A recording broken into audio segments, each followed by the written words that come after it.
is very interesting.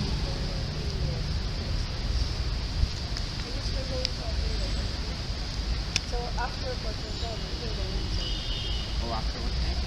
after we go to Philippines, Oh, yeah, yeah. the day is open.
Okay.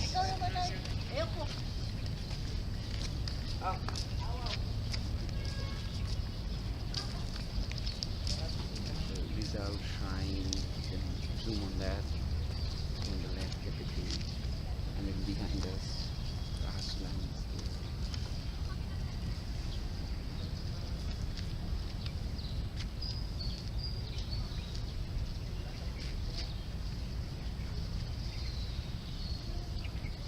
Angie.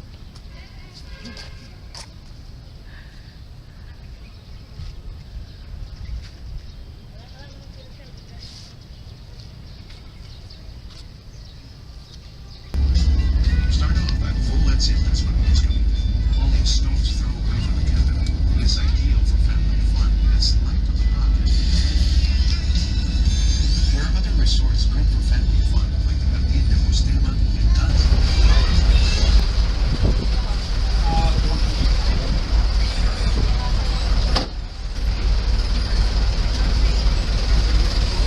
I wanted to take a picture of you. Say hi.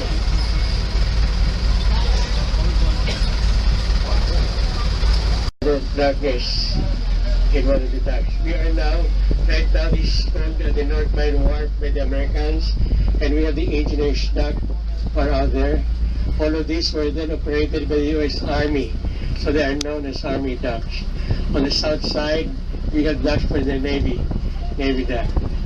Okay, we are on bus number 2, and our schedule is we are going to watch the show now. Watch the show inside the tunnel.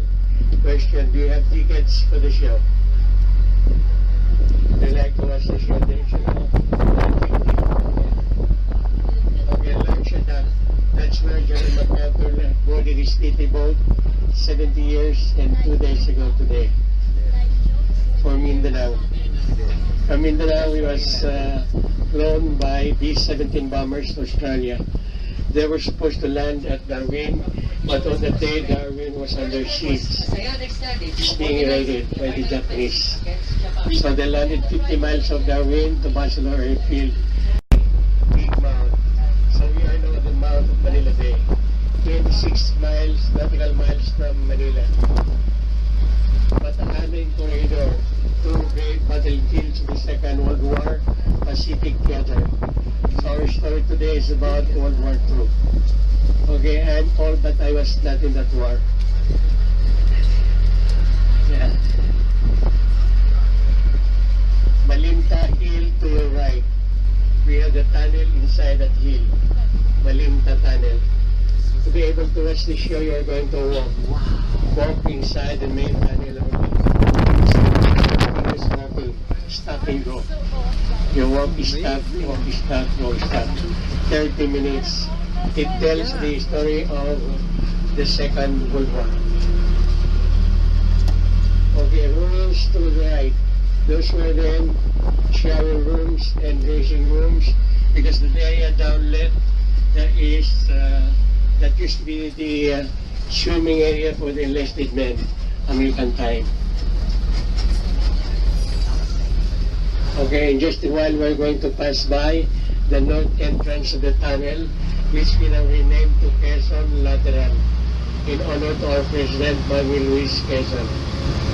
General MacArthur and President Quezon were transferred from Manila into this island the same day, December 24, 1941.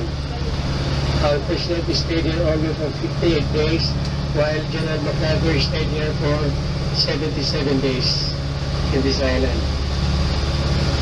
Now this island became the seat of Philippine government during the war.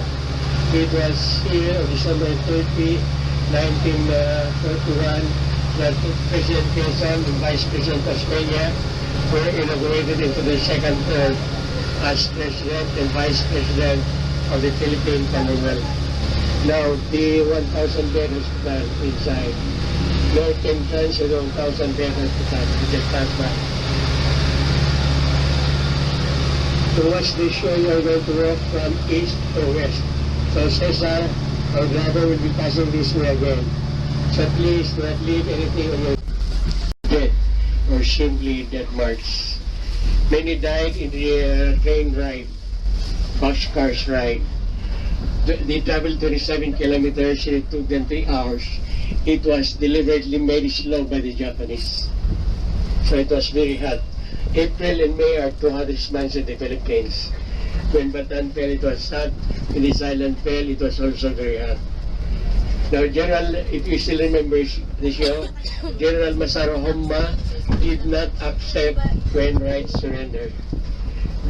They were ordered to report to Bataan, and then they were sent back to Corridor, and he finally surrendered in that area, the marketplace of the village of San Jose. He surrendered to the Japanese commanding general, Genpatsu Sato.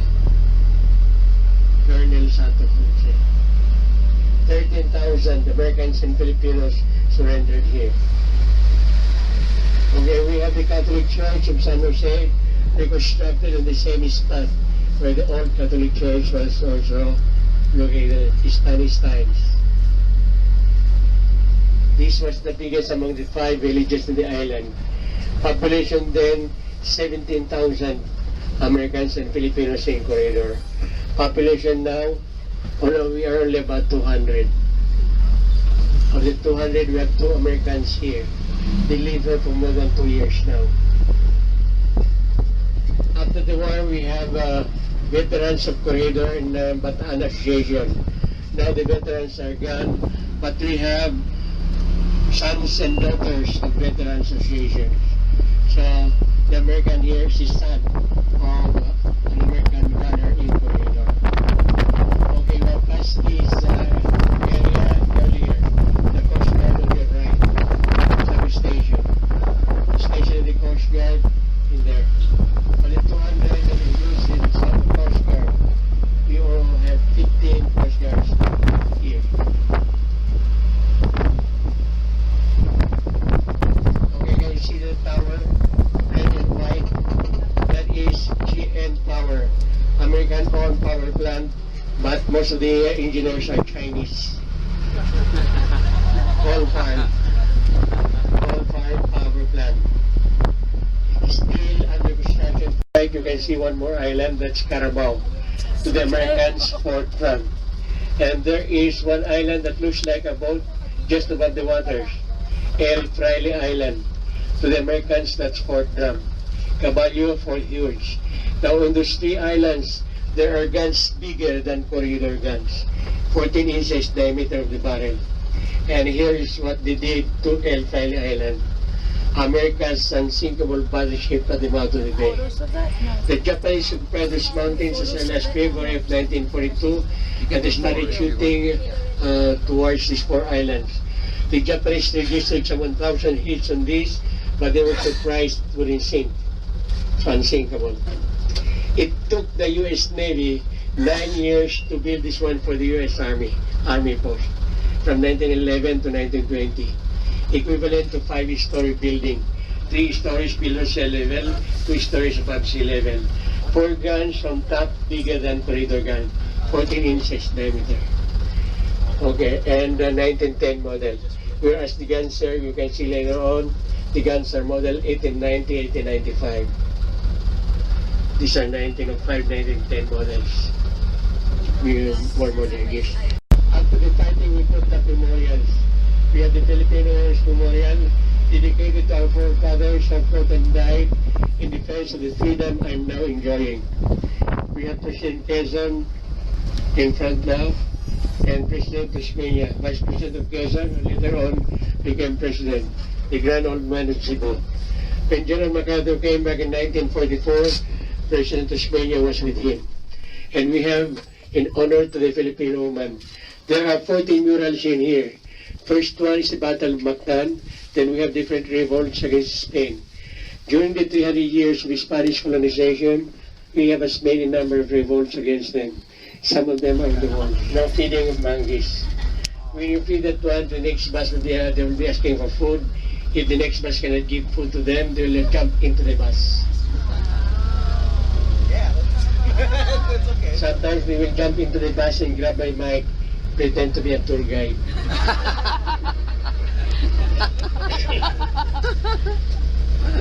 So funny.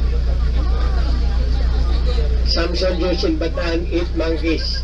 They were hungry and sick, so they eat iguanas, they eat monkeys then.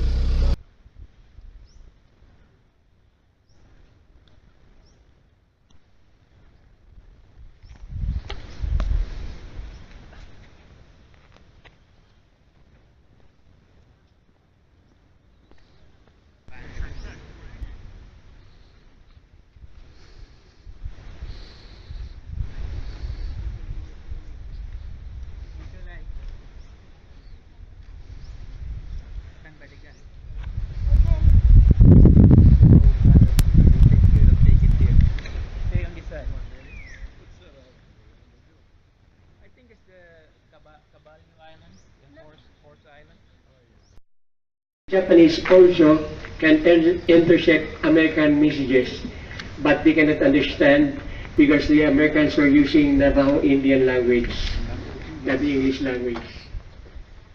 The Japanese were the Navajo Indian language.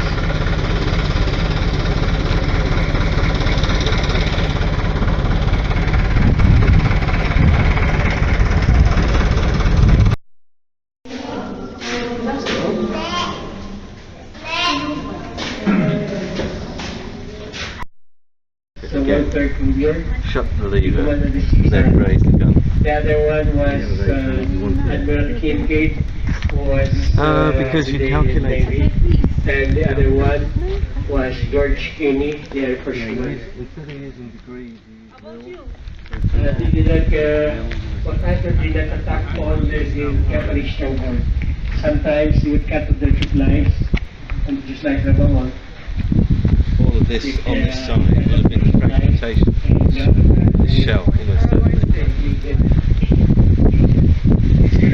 what look like barrels on the top here are called recuperators.